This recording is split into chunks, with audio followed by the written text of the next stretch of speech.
প্রিয় দর্শক সবাই কেমন আছেন? আশা করি সবাই ভালো আছেন। বরাবরের মতো চলে আসলাম বর্তমান সময়ের জনপ্রিয় অভিনেতা তৌসিফ মাহবুব এবং জনপ্রিয় অভিনেত্রী কেয়া পায়েল অভিনীত নতুন নাটকের আপডেট নিয়ে।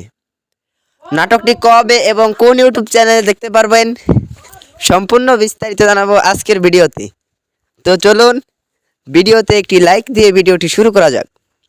নাট্য ইন্ডাস্ট্রির জনপ্রিয় নাট্য পরিচালক মাহমুদ রহমান হিমি পরিচালিত নাটক প্রথম প্রথম প্রেম নাটকটিতে অভিনয় করেছেন জনপ্রিয় অভিনেতা তৌসিফ মাহবুব এবং জনপ্রিয় অভিনেত্রী কেয়া পায়েল সহ আরও অনেকেই।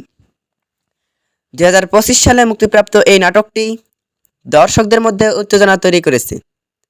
নাটকটি আপনারা ভ্যালেন্টাইনে 360 ড্রামা অফিসিয়াল ইউটিউব চ্যানেল দেখতে পারবেন। তো নাটকটি দেখার জন্য কে কতটা এক্সাইটেড অবশ্যই কমেন্ট করে জানাবেন এবং এইচডি নাটকগুলো ভালো লাগলে চ্যানেলটি সাবস্ক্রাইব করুন। আর নাটকের বিভিন্ন নতুন নতুন আপডেট সবার আগে পেতে চ্যানেলটি সাবস্ক্রাইব করুন। ধন্যবাদ সবাইকে এতক্ষণ পর্যন্ত ভিডিওটি দেখার জন্য। আল্লাহ হাফেজ।